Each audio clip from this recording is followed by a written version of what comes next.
Thank you for having me. I'm glad to be here again with Vail Symposium, and I'm super glad to meet Ted Deutch.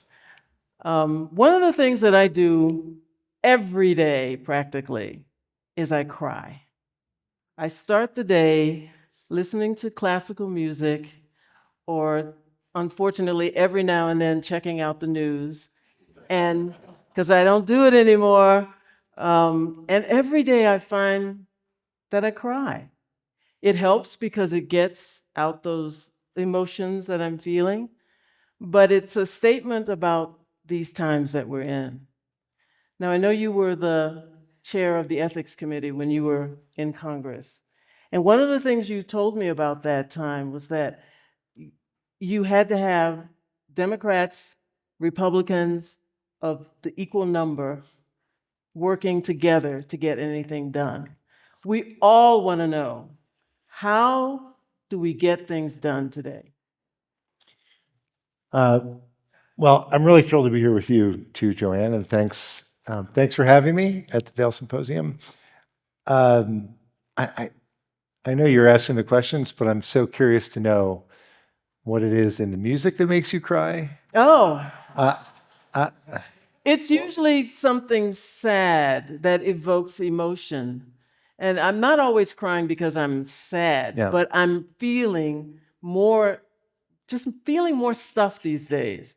And so I'm able to get it out when I listen to a beautiful piece of music. yeah. I think we're all feeling more stuck. I think that's a really good way to put it. We're feeling more stuck. The air is a little heavier, even even at 8,000 feet.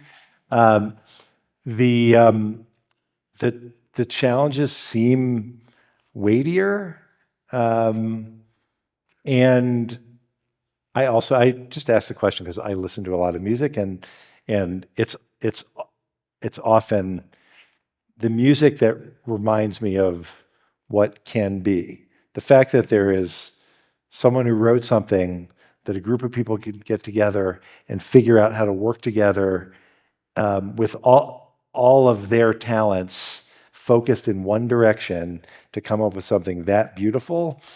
That's really, I think, what we'd like to see more of in society. So I very much appreciate your raising that. So I chair the ethics committee. The ethics committee, you'll know this if it ever comes up in a trivia contest, is the only committee in Congress that has an equal number of Democrats and Republicans. And the reason that is because this is the committee charged with enforcing the rules. Sometimes members of, this may shock you, sometimes members of Congress do really, really stupid things. And they violate the rules, and they need to be punished. And by having an equal number, it means that the only way to enforce the rules is by doing it in a bipartisan way. When I was chair, and I think this tradition continues, the goal is to actually make sure that every vote is unanimous. But even if it's not, you always have to have at least one or two from the other party to make it bipartisan so that, for example, if a popular member of Congress decides that somehow there's some argument in his head that it's acceptable to use taxpayer money to pay for his daughter to fly around the country to audition for singing opportunities with him, well, he broke the rules, and it had to be Democrats and Republicans coming together to enforce those rules. Likewise, when another popular member of Congress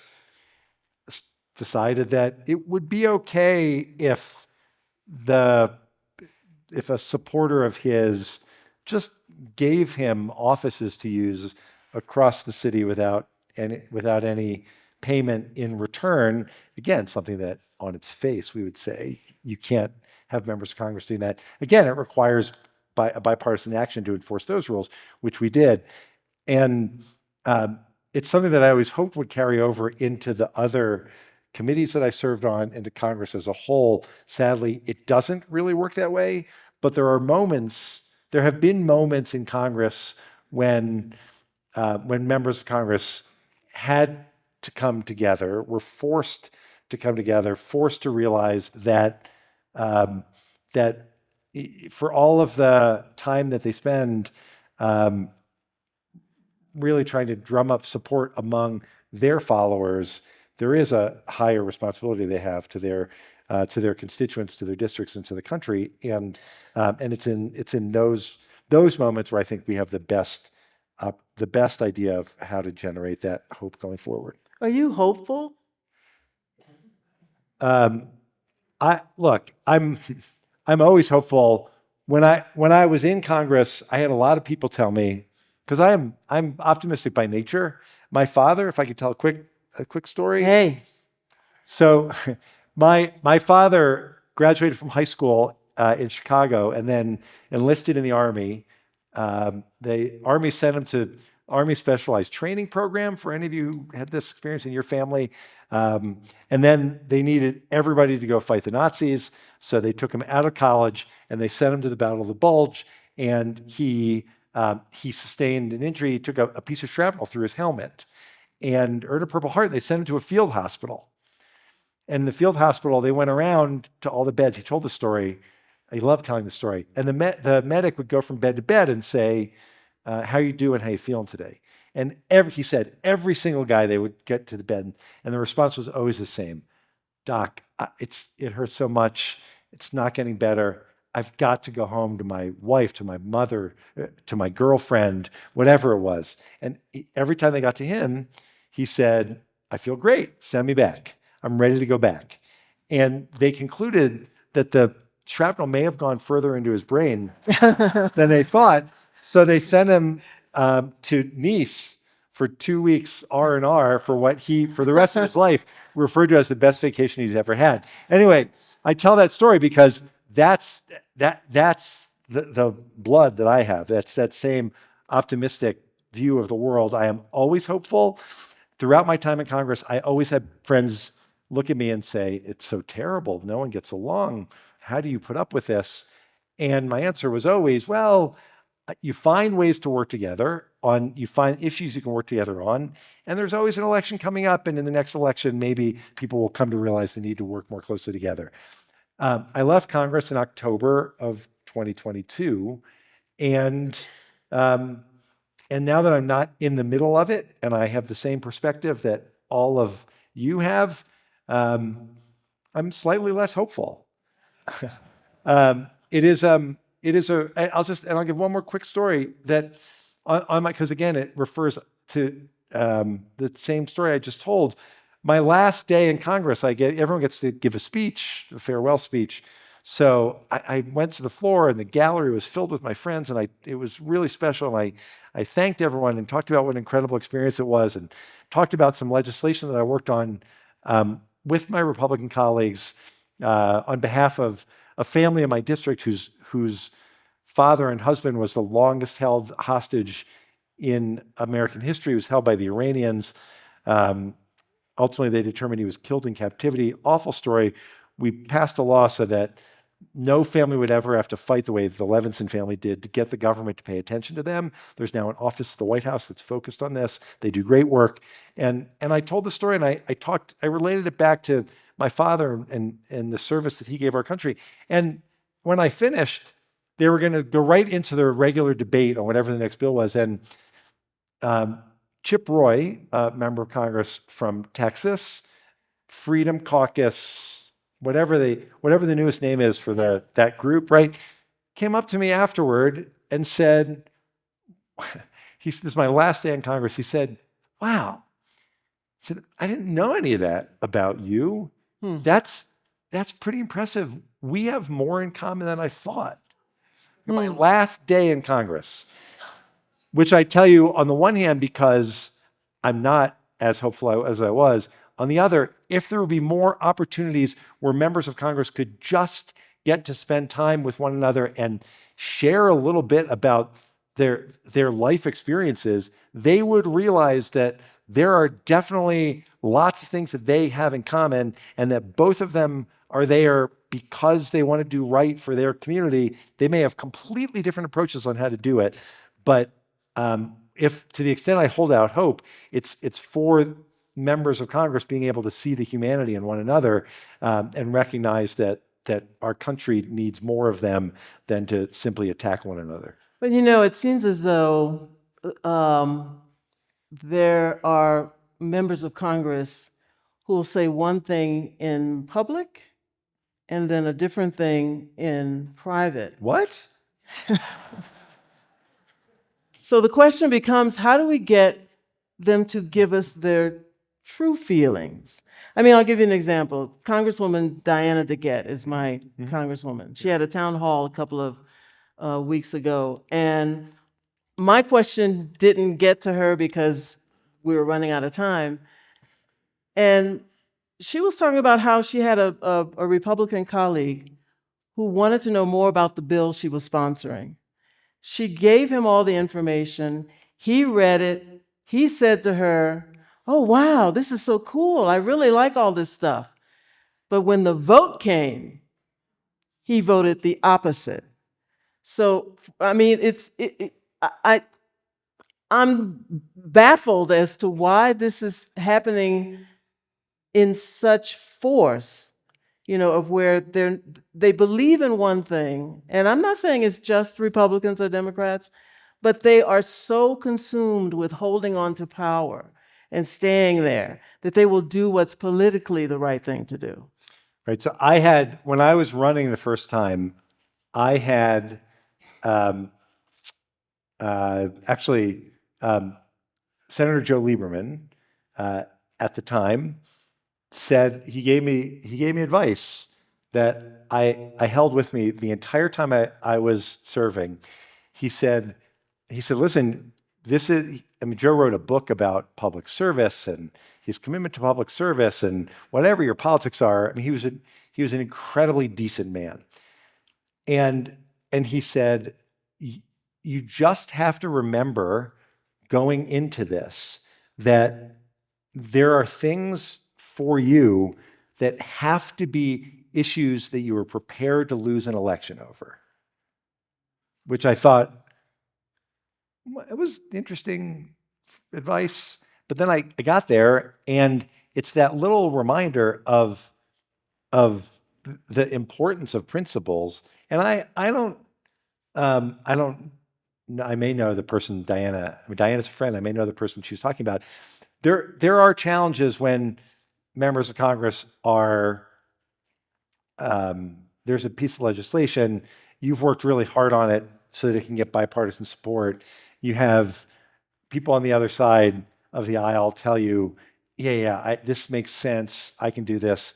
And then often it comes from higher up, and leadership says, no, you can't do that. I mean, I had that experience in my own party. My colleagues had that experience in the other.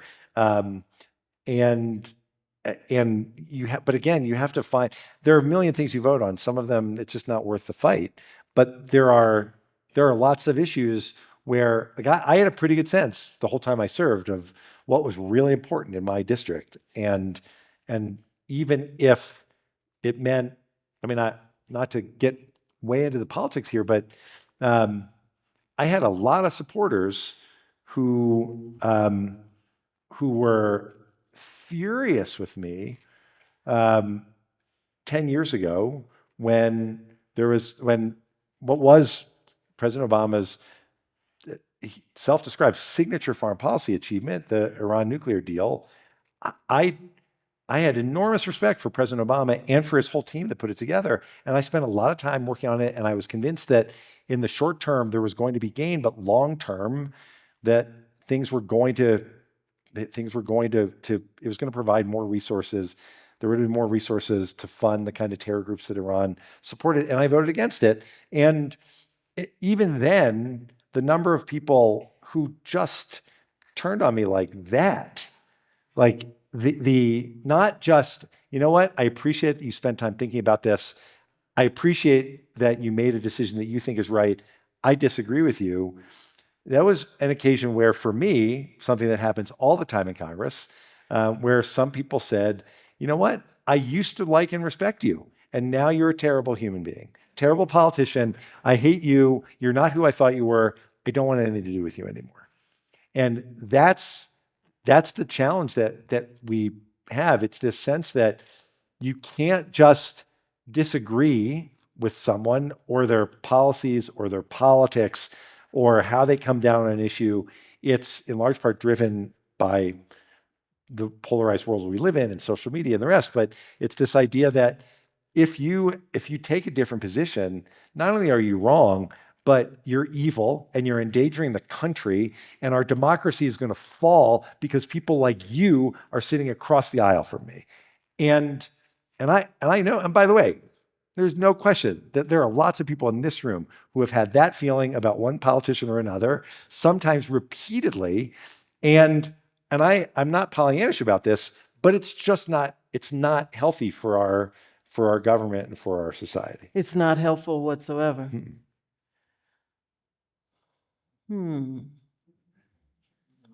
Does anyone want to ask a question along these lines? If you do, raise your hand. If not, we'll move on.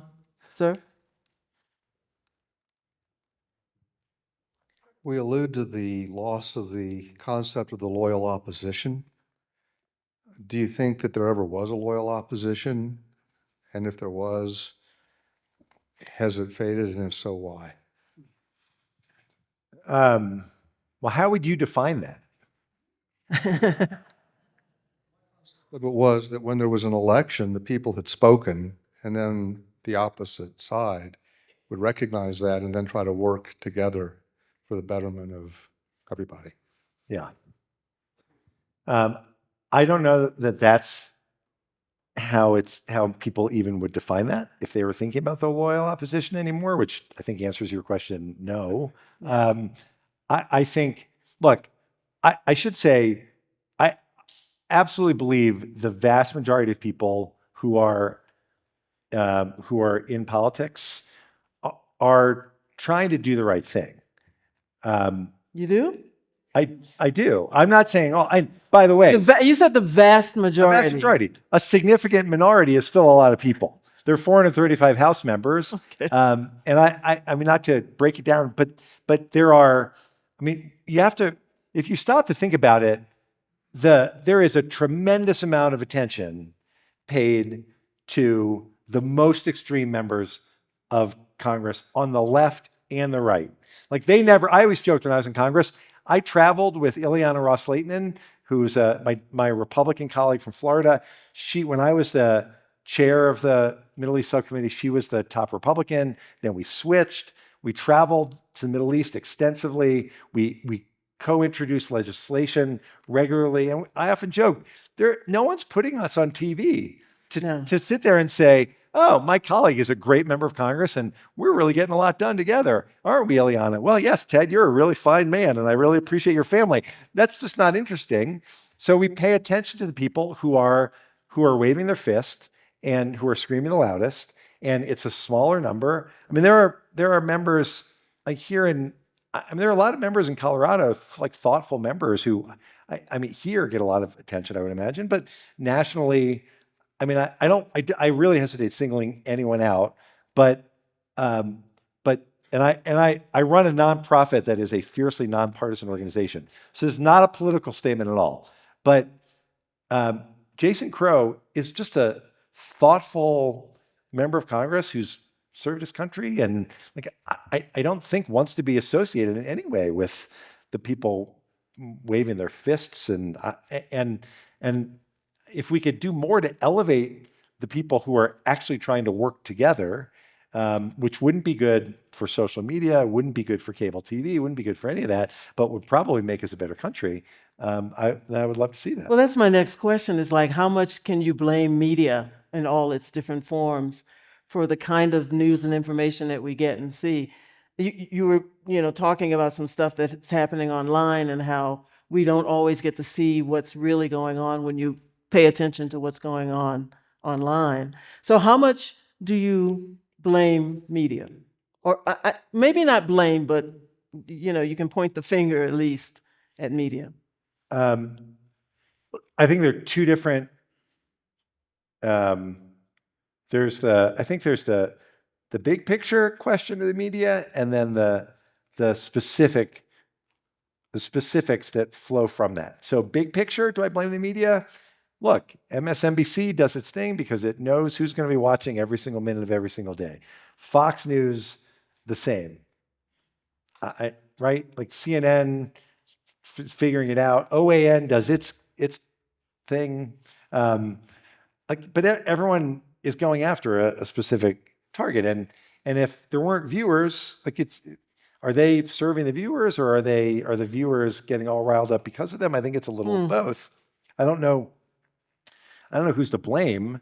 But I mean, I do think if we spent a little less time watching cable TV and a lot less time on our TikTok and Instagram and social media feeds, there'd be, which I know is not realistic. I'm going to acknowledge that, but we would get along a lot better. I mean, so that's the big picture. More narrowly, what I worry about is once there's a built-in, I will call it bias of a particular network or news outlet, and people are going to that news outlet just like they're going to their Instagram feed, knowing that the algorithm or Facebook or TikTok, knowing that the algorithm is going to fill up their phone with things that maybe get them really excited, maybe make them really angry, but they're going to pay attention because it's really hitting them, right? So people go to their news outlets looking for the same thing. And I think what I worry about is sometimes those news outlets and their news reporting can start to be influenced by the same approach and start to feed the same kind of narrative that people are looking for when they go to it. I mean, I don't think that's helpful at all. But that's it. Are they entirely to blame, or is it because we are rushing to them? I don't know, and I don't think it matters. It just matters that that's the situation we find ourselves in. That's not helpful. Would you suggest kind of backing off from from the sources that you normally go to for news and information? Like back off and give yourself a break for, I don't know, a month, and then come back and look at it with fresh eyes or whatever. Has it worked for you? It has. Yeah. It really has. I see the bias in some of the sources that I've gone to a lot in the past. Yeah. Look. So I'll use social media. Yeah. It's the obvious example. Yeah. I mean and we work at AJC. We work with a lot of social media companies. We work with the platforms. We try to we work with them to try to make sure their algorithms aren't fomenting anti-Semitism and hatred, and sometimes we're successful, and oftentimes we're not. But there's just no question that people are driven to their social media feeds constantly, all day long. In one instance, because they want to get information that's going to impact them. It's going to impact the way they feel. Often, and it differs for everyone. And I've had this conversation. My wife was with me one time, and I was talking about everyone's WhatsApp channels and their Instagram and TikTok feeds, and how all they see is all kinds of posts to make them angry about whatever it is they care most about. And she said, I don't know, on my Facebook page, everybody's happy. I'm only seeing positive things all day long. So I acknowledge that maybe for some of you, that's what you're getting. For most of you, it's meant to generate emotion because that's what sucks people in. And when that emotion is generated by those who are spreading false information and dangerous information and are posting things that put other people at risk, there's no question that we would do better if we had less of that. And that either comes from the companies adhering to their own principles, their own rules, because they have no obligation to do it legally, which everyone knows that, right? The social media companies still benefit from a law that was passed in the early days of the internet. The whole idea was, we want this new technology to succeed. And so we're going to give them total immunity from any lawsuits for anything that appears on their social media, on their platforms. And here we now have in some cases, trillion-dollar companies, and still they enjoy that. So there's no legal way to make them change, but they all have their own rules. And at least they could do is enforce their own rules. And if they don't enforce their own rules, then yeah, we would absolutely benefit from spending less time viewing what they're giving us. I'm sort of curious. Are a lot of you Oh, you have a question? Okay. This gentleman has a question. The executive director, ladies and gentlemen, of Vail Symposium, running Rick. around like an intern. Rick, very impressive. Thank you for being here. You just referred to, I think it's referred to as Article 230 that Yeah. gives the social media companies immunity. Why can't we reverse that? I mean, that would go a long way to getting rid of the misinformation and dangerous information that's being spread falsely. Right. Just so everyone heard, the question is why can't we change that? It seems so obvious, right? If people are committing acts of violence inspired by what they've seen on social media, clearly we ought to change the law so that they don't enjoy immunity, and actually they have responsibility for what they post on their own channels, on their own private companies. You're right. It should work that way. But in Congress, it's interesting, there are the partisan issues that generate lots of attention, right? Like we know the battles over gun violence prevention and over abortion. We know the battles over tax cuts and Social Security and Medicaid. And people have a pretty good idea where their member of Congress is. There are some issues that aren't, they're not the kind of issues that have been out there that for generations we've been fighting over. So in this case, the social media companies benefit from this old law. And the obvious thing to do, if you're not going to repeal it, and there's some argument to be made, I could make the argument total repeal may seem right, maybe it goes too far. They definitely can do it, should consider it. But at least revise it to reflect what's happening in 2025 and what people are being forced to see and how it's influencing their kids and how it's influencing society and how it leads to violence. And that debate doesn't happen because the way Congress works, there are these certain issues where it's just generally lots of hundreds sometimes of lobbyists coming to see their member of Congress that they're assigned to explain to them why this is a terrible decision and they wouldn't want to do this because if they move in this direction, then all of a sudden they're not going to be able to see pictures of their cousin's kids on Facebook anymore, and they're not going to be able to post about their town hall meeting because how are they going to stay in business? I mean, there's always some argument to be made, and it has prevented even the most sensible, most obvious, and most sensible changes. And it shouldn't take a really horrific event to actually force change. But my fear is that that's the situation that we're in.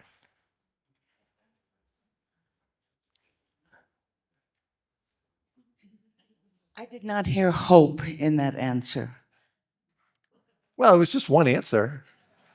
So Ask you a different question, quick. I'll give you a hopeful answer. Yeah, I think this is an intelligent group of people. Yeah. And I think we do look at social media, but I think we can tell the difference between when we're being manipulated and when we're not, at least most of the people in the room. I am desperate for news.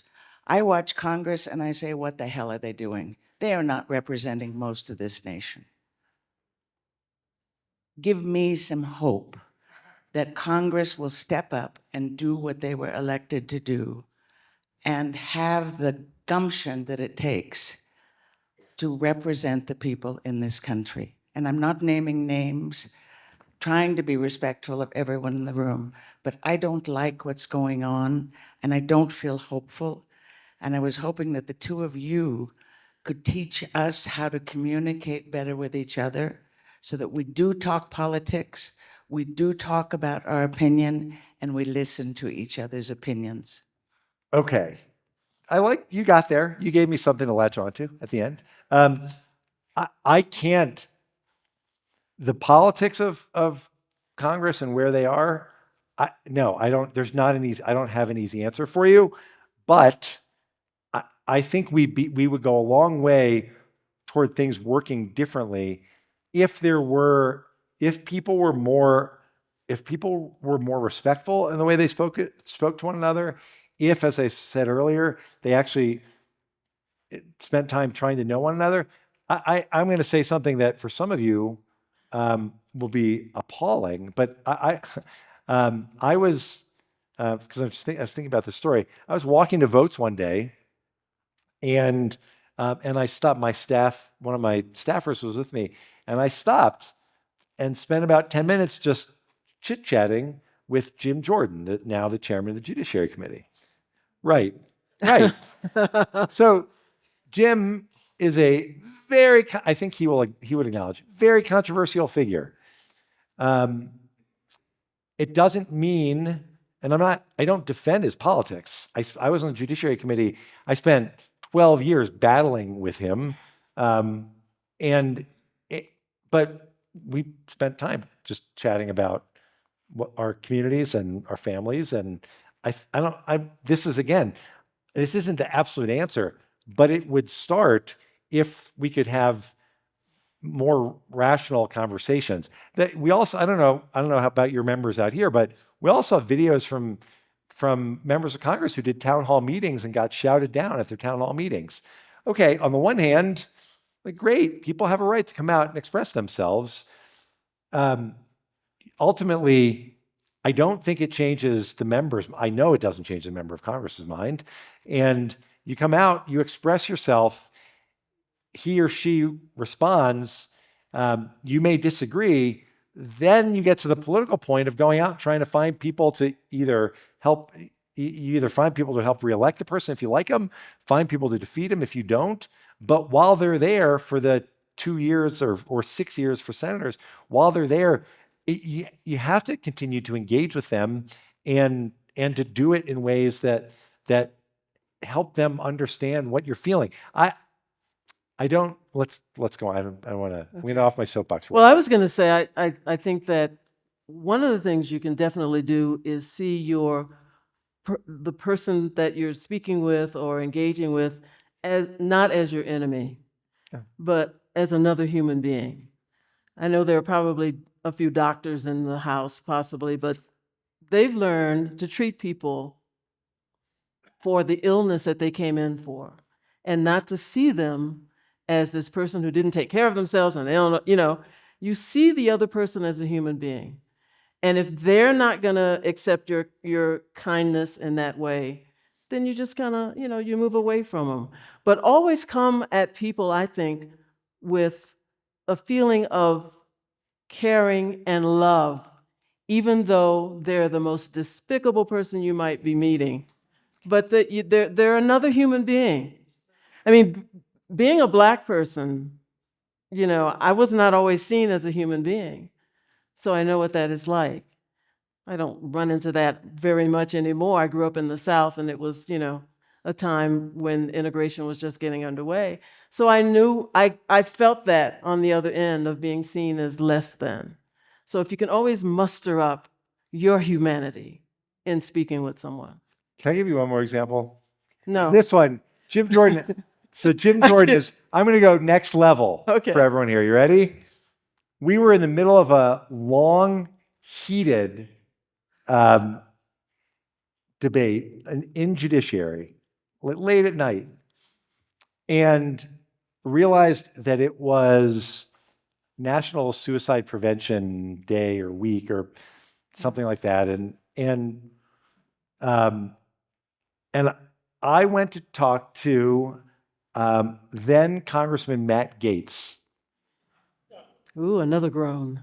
Right. And I said, Matt, listen, we agree. I told him, we agree on nothing. And we battled. Here's the other thing. For the few people here who were my constituents, they can tell you I never shied away from a fight. That said, when you have an opportunity to be civil and human, you try. So I went up to Matt, and we realized that it was this particular day, and we thought that we were doing everyone a service by making a video with one another, basically saying just that. Look, the two of us, we don't agree on pretty much anything, but today's a day that we just hope everybody could stop and realize that suicide's a problem that affects all of us. It affects every family and every community. And here's the hotline number, and here's what you can do if there's someone you're worried about, right? Yeah. We posted that. And no joke, all of his supporters went on, and all of my supporters went on and said, how could you do anything with that person? Yeah. And that's and this doesn't overcome the big challenge of a Congress or a government that frustrates us. But there are certain things that members of Congress work on together. Cancer research funding, at least until this year. Yeah. I mean, I could list a whole host of things. We passed the first ever animal cruelty law at the federal level, and we passed it unanimously. And Trump signed it into law. And obviously it's not going to solve all the ills in America, but it's just one small example where people said, oh yeah, that shouldn't really be controversial, that if someone is doing horrible things to animals across state lines, then obviously there should be penalties for it. Looking for ways and encouraging your elected officials to find ways to work together on things that are separate from the big challenging things that generate all the attention is another way to try to build those relationships that can help move forward. Before we move on to another topic, I saw someone in the back who was vigorously waving her hand. Yeah, let's just go to her and then we'll move on to another topic. I just can never help but bring this up. I used to work in politics, and I'm able to see everybody in politics as human beings because I was there, and it's an industry. Since Citizens United was passed, it's an industry. And at the exact same time that social media was created, Citizens United was passed. There wouldn't be as much targeting of individuals if there wasn't so much money in it. I worked at a little blog that no one's ever heard of and that I can't say the name of. And I had a contract with a politician running for president for $80 million, just with us. That's too much money. And that's not your fault, but it's Citizens United's fault. And I don't have any hope because corporations have bought every single politician, and every single politician didn't have a choice. So Citizens United, which for people who may not know, was a Supreme Court decision that said that spending money is the same as free speech, therefore protected. Therefore, Congress couldn't limit the campaign funds that were spent. That decision came down just before my primary election when I was running for Congress the first time, and this is one I'm trying to not make this about me, but I'm going to because I was in politics once. I said at the time, I was going to do everything I can the only way to overcome that, by the way, is to amend the Constitution. And I vowed to do it. And we spent there for the first few years, this was an issue that united Democrats and Republicans. That when you went in Washington, as you know, in Washington, everybody was spending money and everyone was happy about it. When you went out in the real world, people said, this is crazy. Like spending $50 million or $100 million is not the same as one person going out and using their free speech rights. It's insane. And so there was outrage, and then people just kind of moved on, and Democrats and Republicans alike We're happy to have super PACs and happy to solicit unlimited campaign contributions. And I completely agree with you. The single biggest problem in politics is unlimited funding. And if people actually came together around that, then it doesn't even matter really the social media and all these other challenges, gerrymandering, all the things that we talk about, which are problems. Nothing compared to that. If you had real campaign finance reform and you amended the Constitution and you had limits on how much people could spend, as is the case in virtually every other country in the world, then you would have democracy where ideas actually matter more than money. So you're right about that.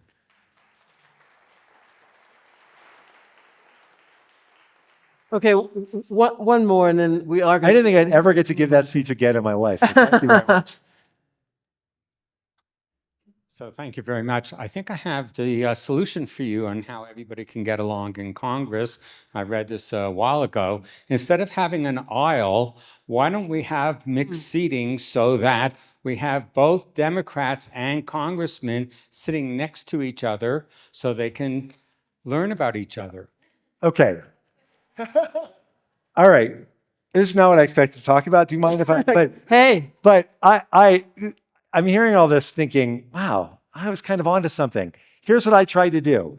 I tried to have, I push leadership to require at least for the first month of every term. So this is 1 month every 2 years. When people came in and got sworn in, for that first month, everyone would have to wear a name tag that just had their name and their state, not their party, just who they are. It is a lot harder to sit there with your colleague and say, that guy's an idiot who's giving that speech, when he's wearing a name tag and you know his name is Jim and he's from Montana. It's just a different thing.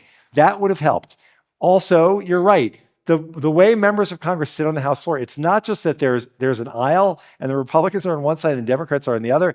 It's like a high school cafeteria. Like literally, the Blue Dogs sit here, and the Freedom Caucus sits here, and the New Dems sit here, and for some weird reason, the Pennsylvania and New Jersey delegations sit in the back corner. And who knows why that is? But for that same month, everyone has to sit together. And finally, who knew? I did not know this until I got to Congress. That off of the House floor, they have a cloakroom, for which in the good old days was where members of Congress would literally come, take off their cloak, and then go out on the House floor and debate the issues of the day. Now, I learned this. I won a special election, so I had no orientation. They just gave me my ID card and said, go figure it out. So I went into the cloakroom, and the woman, there's a snack bar, and so she was teaching me that sometimes votes go long and people get hungry. It's a place for members to come spend time together. And I thought, great, I'll keep that in mind. So a week later, we were in the middle of this long series of votes. So I went into the cloakroom, and it looked different than it did a week ago for some reason. And the woman behind the counter looked at me and she waved me over. She said, Congressman, you're new here, right? And I said, I am. She said, you just took that seat in Florida, right? You're a Democrat from Florida. I said, yeah, I am. That's nice of you to know. And then she waved me in closer. She said, this is the Republican cloakroom. Oh. Like literally, members of Congress cannot stand next to one another and have a bowl of soup. Like that's the problem. So again, for that 1 month, no cloakrooms. Instead of doing Democratic and Republican, we were going to have one for people from even number districts, one for people from odd number districts. It would force them to be human beings with one another. There are so many ideas like this, and I hadn't really thought about it in a while because we're talking about all the nasty things that are said. This is the best way to humanize people. And when you know someone, it's just a lot harder to attack them personally. And I hope we get back to that. Thanks for the... Yeah, it's like when you know their family or their ordeals that they've been through in life, and you really talk to them person to person, your attitude will change about people. Yeah. We do that in our everyday lives.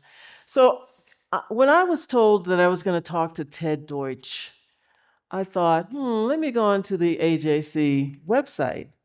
And there you will find a wonderful, emotional video of your appearance on the steps of the Capitol building back in June.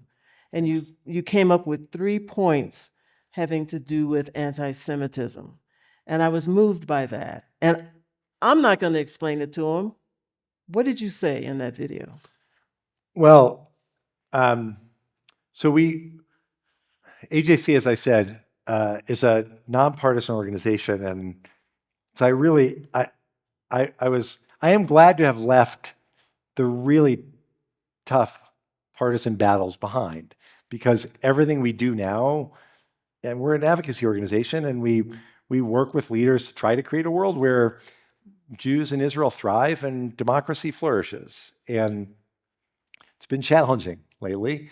But on May 21st, there were Sarah Milgram and Yaron Lashinsky, 2 incredible young leaders, were murdered outside of the Jewish Museum in Washington, D.C., after an American Jewish Committee event by someone who clearly, I mean, he was just indicted, and we'll see as the trial goes forward, but clearly influenced by all of the horrific rhetoric that we've heard about. It's not all of the rhetoric that basically says, and I'm just going to cut straight to the point here. When you tell people, and I'm sure we'll talk about Israel and Gaza and the challenges there, but when the constant refrain is that you're a baby killer, right? Which is what people say to anyone who supports the state of Israel, which, by the way, is 90% of American Jews who feel some connection to Israel. And by the way, this is not a political connection. It's a religious, it's a personal connection. But when you over and over and over, you hear people say that you people who are supporting Israel, you're baby killers, and you're committing genocide, and you're doing these horrific things, that eventually that leads to violence.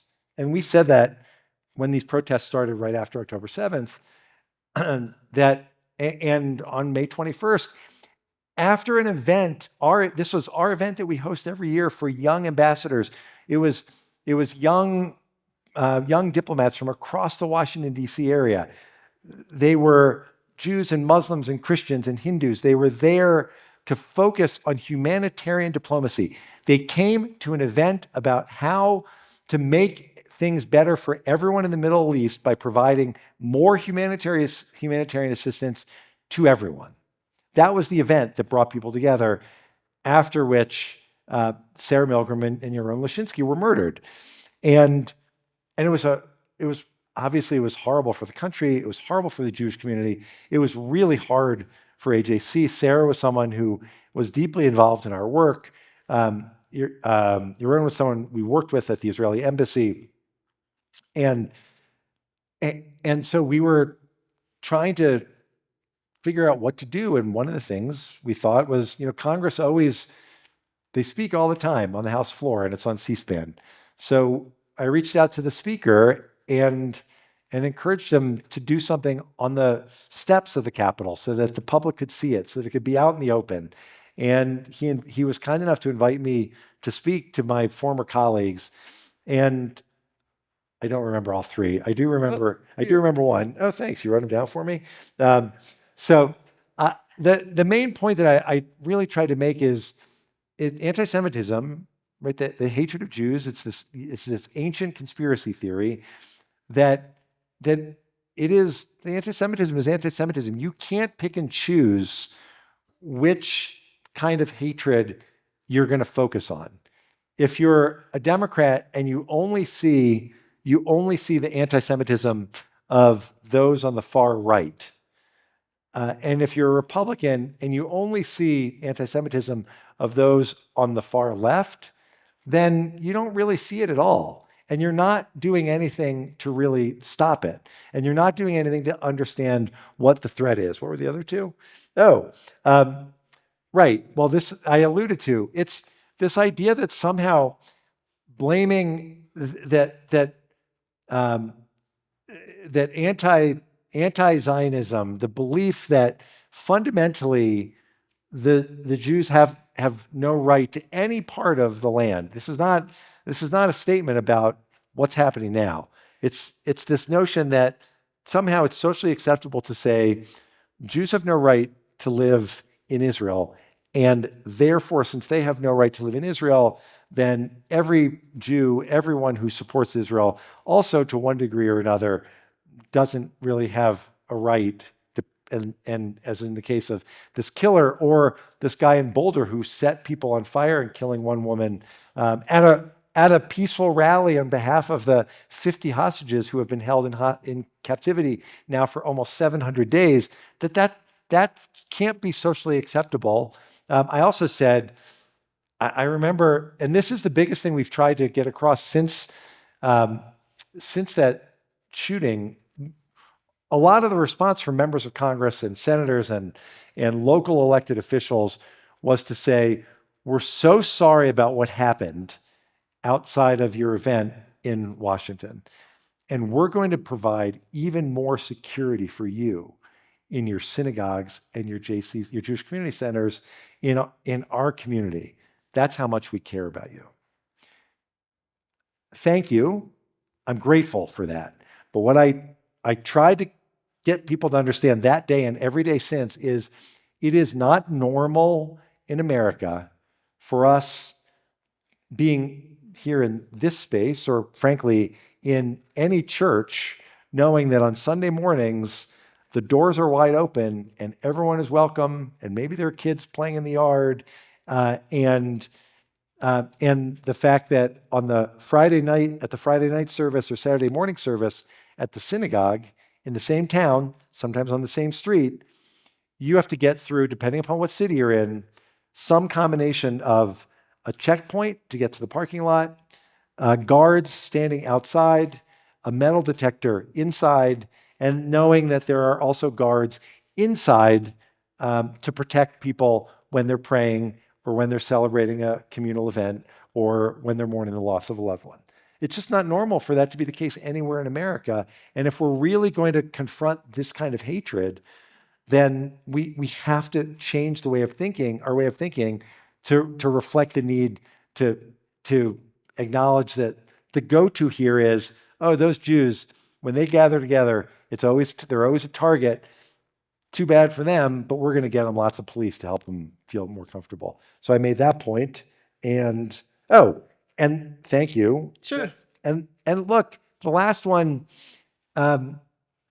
words matter. And I said this earlier, we didn't want to be right when we said that eventually we would see a guy in Boulder show up at a peaceful rally and throw Molotov cocktails at fellow human beings screaming, "Zionists must die."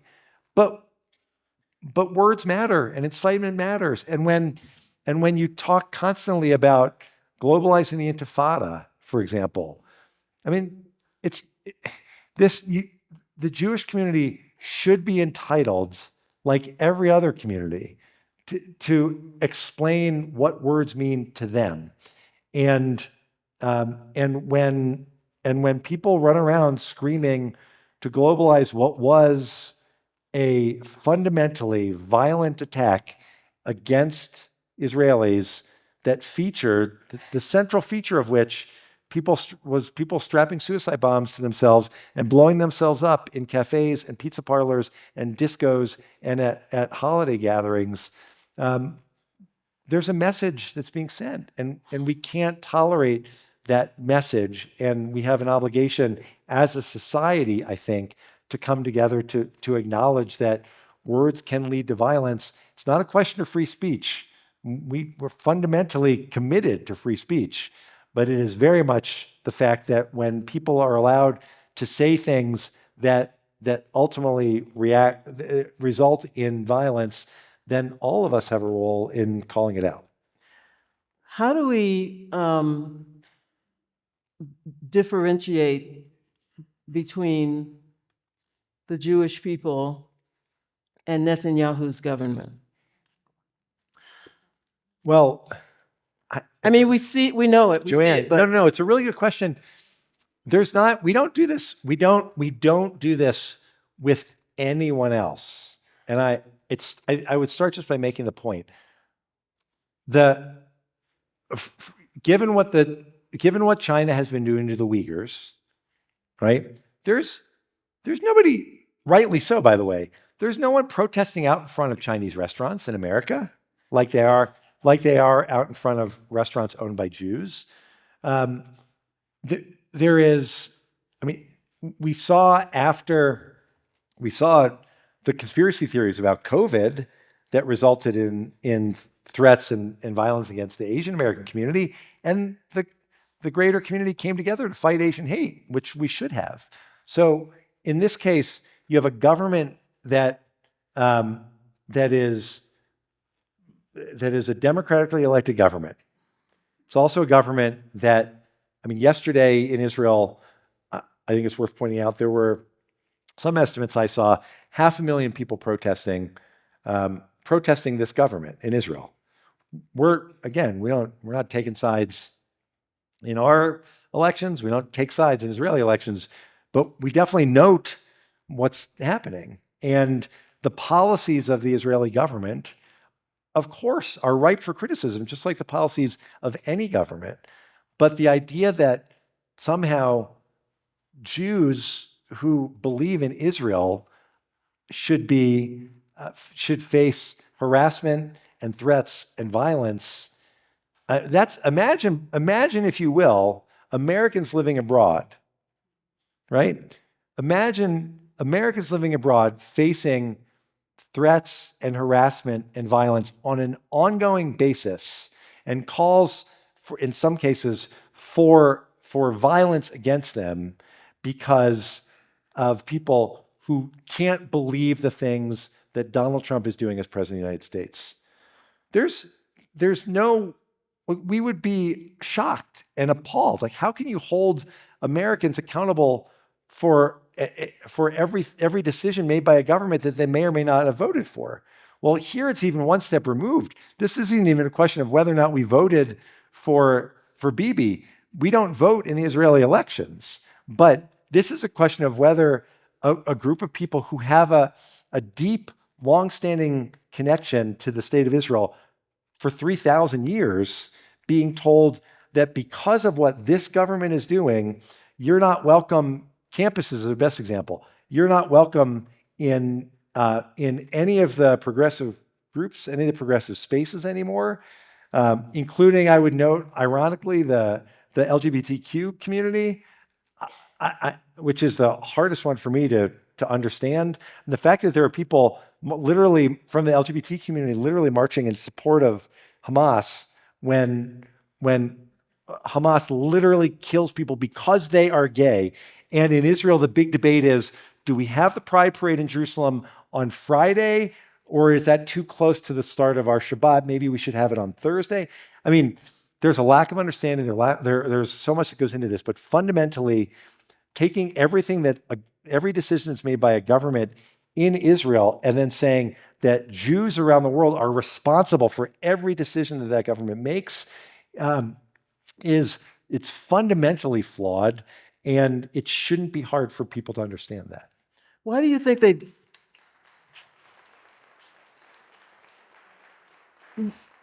Why do you think they don't? Is it just the eons of history of anti-Semitism, or I mean, because I thought of that very same thing about your president, Donald Trump.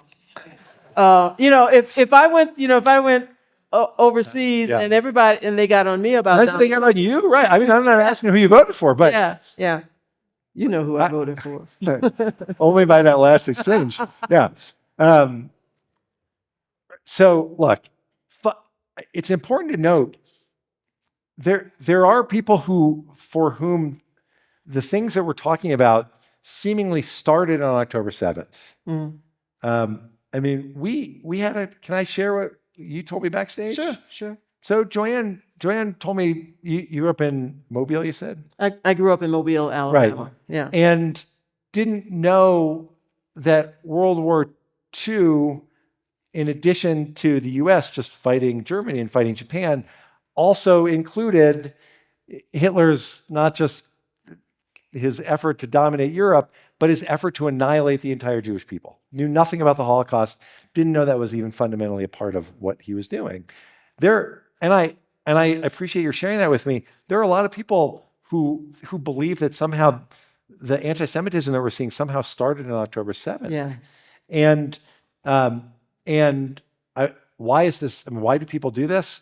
First of all, the anti-Semitism has been a problem for literally thousands of years, and it's fundamentally a conspiracy theory. And there is always something that's come up. It was the Jews. First it was the Jews killed Christ, and then that took until Nostra Aetate. That took until the 20th century to finally overcome. Then it was the Jews were responsible for the bubonic plague, and the Jews killed babies to use their blood to make matzah. All of these things, by the way, sound crazy and awful, right? How could this possibly happen? Fast forward to some of the things that people are saying about Israel in Gaza right now. You could be critical of the prime minister's policies or how he's approaching Gaza, and that's fair. But some of the same things that were said thousands of years ago, these same conspiracy theories, we're seeing the same thing being said about Israeli soldiers and about the use of the blood of dead Palestinians. Just horrific lies. And yet it's been as I said, it's been a part, unfortunately, it's what led to Jews being expelled from virtually every country in Europe. And it's what led ultimately, and then it's what led to Jews being put into sections, being forced to live in certain parts of cities and countries. And it's what led to the attempted annihilation of the entire Jewish people by the Nazis. This is not new. And so you have this history, this really sordid history of anti-Semitism. And then October 7th happens, and it's the worst attack on the Jewish community since the Holocaust, and 1,200 people are killed, and hundreds are taken hostage. As I said, 50 still being held hostage, including the remains of Americans, and nobody cares. At best, nobody cares. And then the stories, we didn't even have to write what happened because the terrorists with their GoPro cameras captured it all on film. And even when it was captured on film, you had people immediately say, don't believe what you saw. There were no rapes. There weren't babies killed. There was no evidence of any of that. Just as there's been an effort to rewrite the history of the Holocaust, Holocaust denial is a huge industry, and it plays into all of these issues because fundamentally it undermines everything that Jews say if they're allowed to get away with it. We've seen 10/7 denialism. We've seen people try to rewrite exactly what happened that day. The main point here is, Joanne, you can acknowledge that what happened on that day was horrific. Any human being with compassion at all will acknowledge that when terrorists pour across the border and slaughter innocent people, that they should be condemned. And yet, here we are almost 2 years later, and there are people literally defending Hamas at protests and using what's happening in Gaza as some sort of pretext for it. The other point I just make, this is not an either-or situation. And this is the point that so many people have a hard time with. It's not a question of, was October 7th horrific and terrible and worthy of the world's condemnation? Or is the humanitarian situation in Gaza now so terrible that we have to call it out, that it's one or the other? It is not one or the other. It is both. And there's nothing that it doesn't make you less of a supporter of Israel to say that what's happening, the humanitarian situation is dire. And it doesn't make you less of a supporter of Palestinians to say that what happened when terrorists did that on October 7th was horrific. And fundamentally, the Jews who live in Israel, the state of Israel, isn't going anywhere. And the Arabs who live there, and the and the multi-ethnic society that the modern state of Israel isn't going anywhere. And the Palestinians who live in the West Bank and Gaza, they're not going anywhere. And we have to find a way to work toward peace. And people marching in the streets celebrating terrorism doesn't help in any way.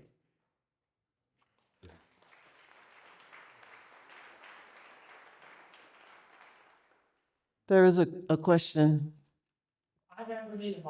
Oh, okay. For the live stream, please. There's one in every crowd, by the way. Ostensibly tonight, we're focusing on civil discourse with people that you disagree with.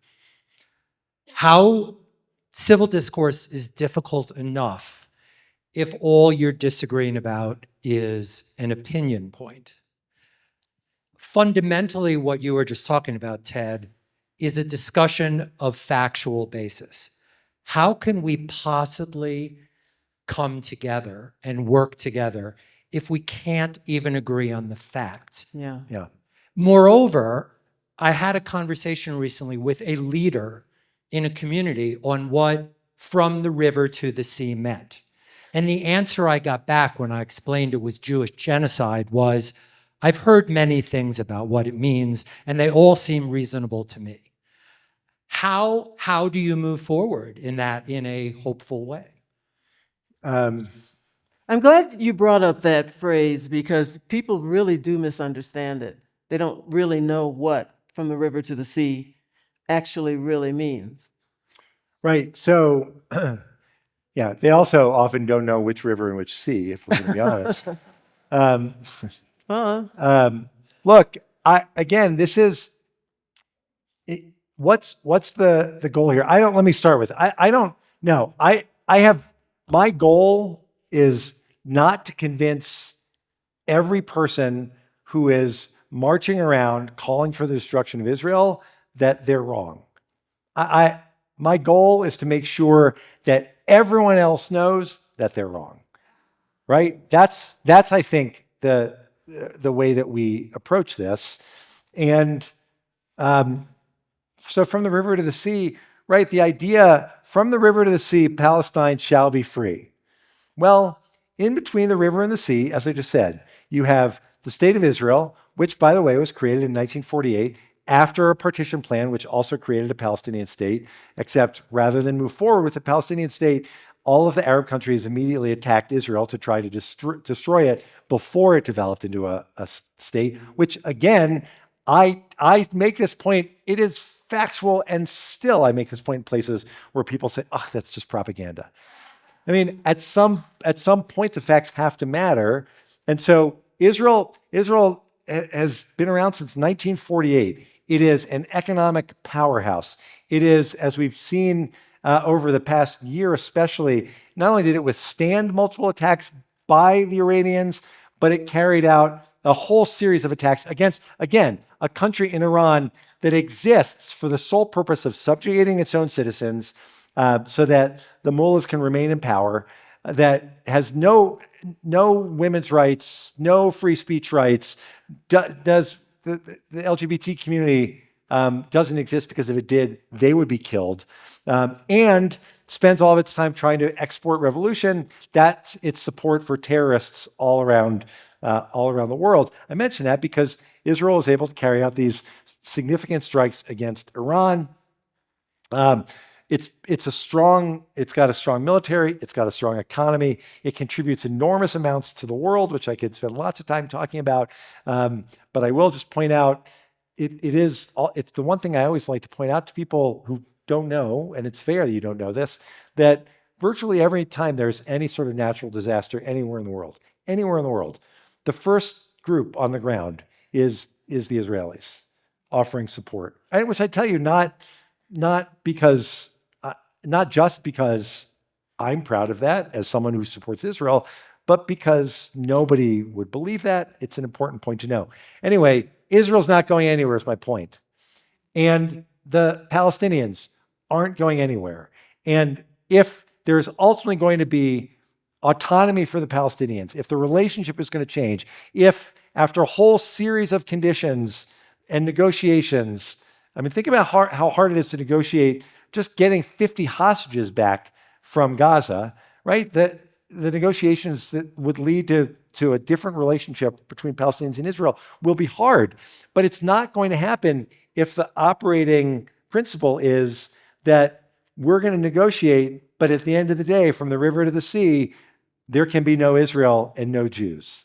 That's what the phrase means. And again, it doesn't do anything to advance peace. So much that if I leave you with anything, it is this idea that so much of what the people who are marching in support of Hamas are really advocating for is not a better life for Palestinians. If they were advocating for a better life for Palestinians, then they would be demanding that Hamas, the terrorist entity that spent years and billions of dollars building dozens of miles of tunnels underground where the terrorists hide, where they hide their weapons instead of investing in their own people, they'd be calling on Hamas to leave. But instead, it's not about advancing the interests of the Palestinian people. Like, by the way, there are so many Israelis who are engaged in peace building on a regular basis in really significant ways, Arabs and Israelis alike. It's really about undermining support for Israel. And ultimately, it's about a world where Israel doesn't exist. And when your position is that the one state in the world, and we have to acknowledge this, there's only one state that people say has no right to exist in the entire world. 195, however many countries there are now, only one has no right to exist. And that happens to be the only one Jewish state in the world. That says it all. And I think it's important for us to remember that.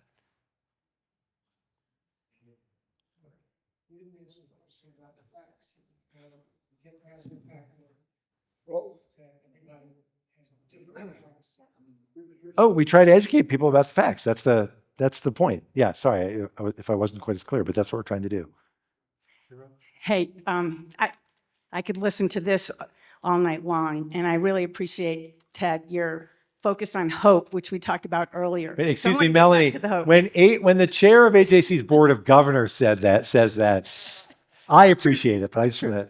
No, and I know you're good at the hope part. So I want to get back to bipartisanship and how to disagree, not disagree with Ted Deutch, but how to disagree. So there are caucuses in Congress like the Problem Solvers Caucus, the Bipartisan Caucus on Antisemitism, the Black Jewish Caucus. There are caucuses in Congress that are bipartisan and working for bipartisan problem solving. Can you talk a little bit about maybe the hope that those caucuses can bring us? She's your boss. This is why we're so grateful for Melanie Nelkin, everyone. Yeah, absolutely. I feel like I can just take a deep breath. Thank you. I know I've been on the soapbox, but it felt like an important soapbox to climb up on for a little bit. Yeah. But yeah, look, at HAC, we spend our time looking for ways to bring people together. So it's the reason that we launched the Latino Jewish Caucus, which, by the way, has Jews and Latino members of Congress, Democrats and Republicans alike. The Anti-Semitism Task Force is literally called the Bipartisan Task Force to Combat Antisemitism that we launched. I should say, I got credit for launching in Congress, but it was AJC's doing. So now I like to talk about both. It's the same. It's not just the Black Jewish Caucus, but it's not just what's in Congress. It's the work we do in the interreligious space and in civil society. And our Muslim Jewish Advisory Council, I think, is a great example. Is it hard these days to bring Muslim leaders and Jewish leaders together when the conversation is so heavy? Yes. And are there very strong differences of opinion? Of course. But it's a really good example, and it is hopeful. It's just a really good example that we can continue doing the work and continue meeting and continue finding ways to focus on the things that actually unite us and not spend every moment arguing. There was plenty of argument, but in my last conversation, but not spend every moment arguing, of course. And that kind of, there is something really hopeful about the small things. I think everyone's always looking for the big answer, right? Like, what's the big event that we can do? What's the big gathering? What's the big concert? How do we show the world that we're going to do something, when just engaging regularly with members of the Muslim community, the Latino community, the Black community, I go on and on, just to say, okay, here's what we're hearing, here's what we're feeling. I just want you to understand that, and I want your leaders to understand that, and then hear the same thing back. That's really meaningful, and that's, I think, how we slowly build the path forward. I'm not counting on, and I say this with all due respect, I'm not counting on our elected officials to lead us out of this dark place.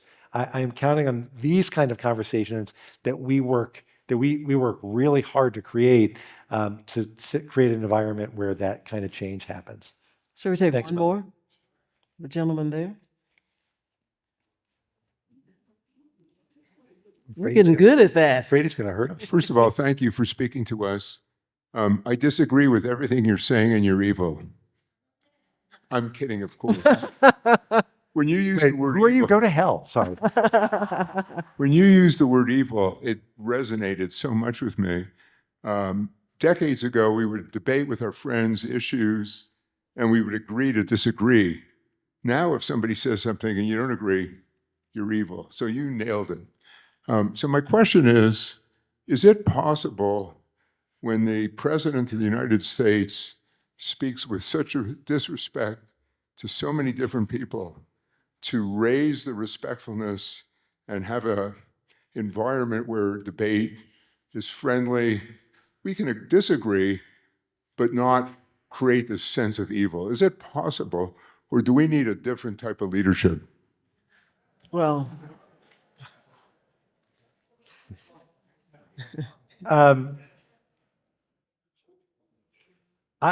I don't think again, I think these are related, but they're not the same question. I think if we're just, depending upon whichever party you're in, I'm not going to ask, but I know that there are Democrats here who are dreading, if you're for the Jewish members of the Jewish community here, maybe dreading a Rosh Hashanah dinner. For the broader community, maybe you're dreading Thanksgiving because some relative is going to come and spend the entire time talking about how President Trump's the best president ever. And I know that there are some Republicans here who are dreading the same thing because they're going to have to hear again about how Biden deserves more credit or whatever. It's like, I get it. That's going to happen. But if I use those examples because if we're waiting, our answer to that is we have to wait until the next election, then we're only going to get to the place where if the outcome is different, where you just flip those and people are still going to feel the same way. It's just they're going to feel it, in one case, feeling better because their person's in the White House or not. Right? And so the political side, I tell people all the time, at AJC, we have people who are really active Republicans and really active Democrats, maybe more one than the other sometimes, but I believe that it doesn't matter. But they don't do it when they come to AJC. Like we're not a political organization. We're not getting involved in campaigns. And so to the bigger point here, we have to be able to find ways to both acknowledge when there are challenges and I know this is hard for people, to give credit when it's due. So I'll just give you an example, and we're doing this at the end, and some people are going to leave unhappy. Here's the thing. From our perspective, when we thought about the last election, the only thing we thought about for us was how, on our core mission of creating a world where Jews in Israel thrive and democracy flourishes, what will it be like if Vice President Harris is elected, and what will it be like if Donald Trump is elected? And there were going to be challenges either way, different kinds of challenges, but all we cared about was whoever won was working to make sure that as best we could contribute to that outcome. President Trump has done has taken some significant steps to put the issue of anti-Semitism front and center, and I think deserves credit for it. And we work with the administration on these issues. At the same time, we have to be able to hold a competing thought. We're not part of we're never cheerleaders. We're not all in for any administration. So we give them credit for working on making anti-Semitism an important focus. At the same time, we've been clear that if you use anti-Semitism as an effort to accomplish other political goals, and the way that you do it is, for example, to cut off funding for cancer research, then you risk shifting the attention away from the very thing that you're trying to do, and it undermines the effort. And that seems, holding two thoughts at the same time seems harder today than it has been before. But if the premise isn't just, do we always have to debate who's better for the Jews, who's better for just acknowledge if there's something positive, then say it. And for when there are negative things, then feel free to say that at all. It's going to make the conversations that you have in your own circles better. And you're going to, and here's a little secret, and if we're ending, here's some good news. When you show someone that the thing that they, in politics especially, the thing that they really care about, if you can find something, or the candidate that they really care about, or the president they really care about, if you could find something that their person did that you can just say, you know what? All right, I'll give you credit for that. Suddenly, your ability to hold a conversation about all of these other things that are so frustrating becomes dramatically better. And I know that's a different way to go about it, and it's much easier to just be completely for or completely against, but that's never really been the way that America has worked. Certainly, it's not been the way that America has thrived. And if the goal was to learn how to disagree with Ted Deutch, which was a funny name for this talk, I hope that we can all acknowledge that disagreeing with someone doesn't mean despising them, and throwing them a bone and finding something, however small it is, that you might be able to acknowledge is a positive, is going to make the next conversation easier to have. Ladies and gentlemen, Ted Deutch. Thank you very and much. Joanne Allen. Yes. I took some notes and I just want to share what I think were a few takeaways. Take a social media break. Learn someone's name and something human about them. Avoid binary ultimatums. Life is complex, and so can be people. Smile and be hopeful. And finally, give credit where it's due. Would you please join me again in thanking Ted Deutch and Joanne Allen.